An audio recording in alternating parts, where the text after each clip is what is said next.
तो question number 67 तक हम लोगों ने सॉल्व कर लिया है। क्वेश्चन नंबर 68 को सॉल्व करते हैं। देखिए ये भी एक आसान क्वेश्चन है जिसमें फोर्स टाइम इक्वेशन दिया हुआ और आपको कैलकुलेट करना है वेलोसिटी और distance.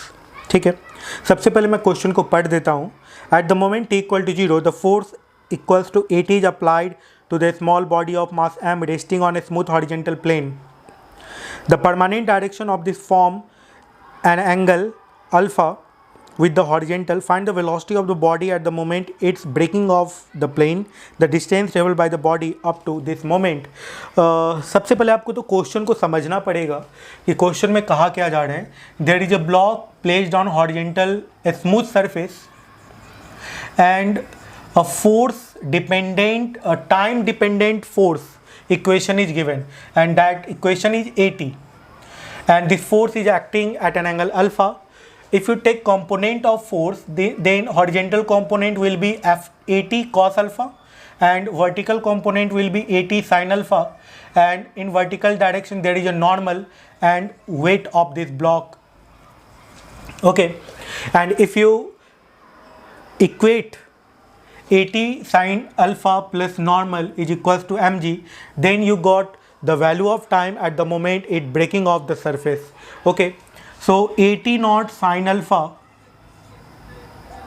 plus normal that is equals to mg, and at the moment of break off the surface normal becomes 0, so you got t naught is equals to mg by a sin alpha.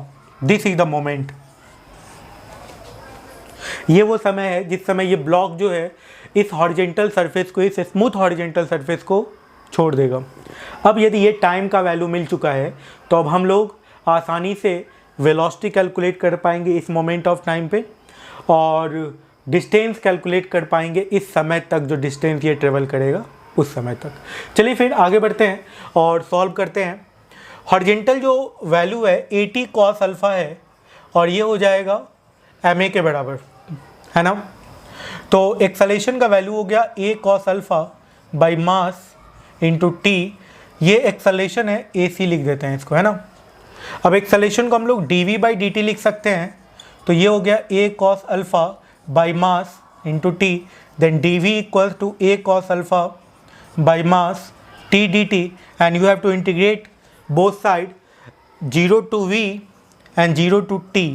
So velocity time equation becomes a cos alpha by mass into t squared by 2. This is velocity time equation. And if you want to calculate distance time equation, then velocity is equals to ds by dt, and you have to further integrate this equation and got equation of ds. ds is equals to a cos alpha by mass and 2m t square dt. Okay, and now you have to integrate and got the equation of s a cos alpha by 2m tq by 3. Okay, 0 to t, already we have you integrate 0 to t, so finally got this result. This is for velocity, this is for distance, this is for speed, this is for distance.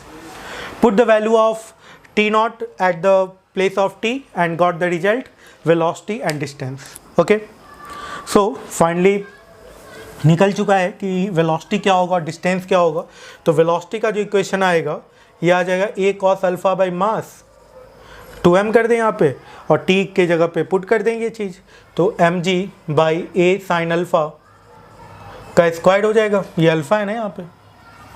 Okay, और distance का आ जाएगा a cos alpha by 2m, और time की जगह पे फिर से आप पुट कर दें mg by a sine alpha का क्यूब, और ये 3 जो है यहाँ पे 6 कर देंगे। तो ये स्पीड और डिस्टेंस आ गया, और इस तरीके से ये क्वेश्चन बन गया। चलते हैं नेक्स्ट क्वेश्चन में, सॉल्व करते हैं नेक्स्ट क्वेश्चन को। Thank you so much.